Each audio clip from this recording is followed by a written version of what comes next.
એક એનડીપીએસનો કેસ દાખલ થયો છે. શું આખી વિગત, કોણ આરોપીઓ, આખી ઘટના?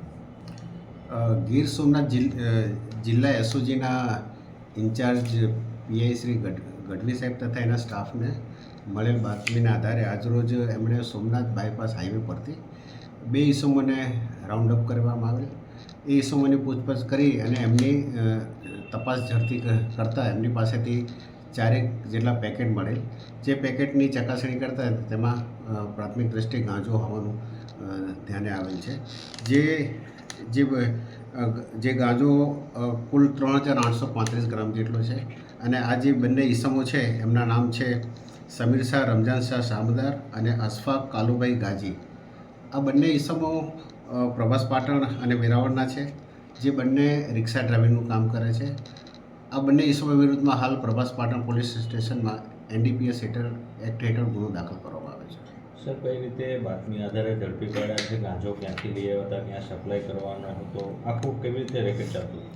આ જે બંને ઈસમો છે એ વેરાવળથી અમદાવાદ થઈ અને એ ઓરિસ્સા ગਏ અને ત્યાં એમણે ત્યાંના એક સ્થાનિક વ્યક્તિનો સંપર્ક કરી, ચંદનભાઈ નામની વ્યક્તિનો સંપર્ક કરી એની પાસેથી આ ગાંજો મેળવી અને તેઓ અહીંયા પરત આવી અબ્બાસ સુલેમાન માંગરોલિયાને આપવાના હતા.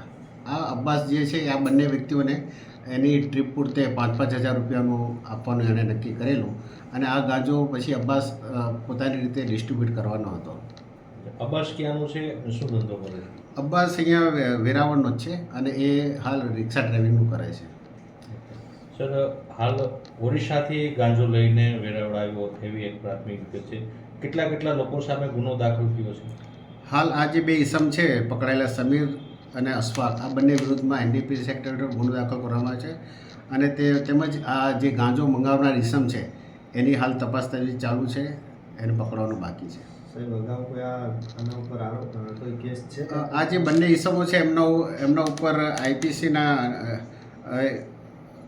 જાહેરનામા ભંગના અને જુગાર ધારાના કેસો નોંધાયેલા છે. એ સિવાય બીજા કોઈ મોટા ગુના એમના વિરુદ્ધ નોંધાયેલા નથી.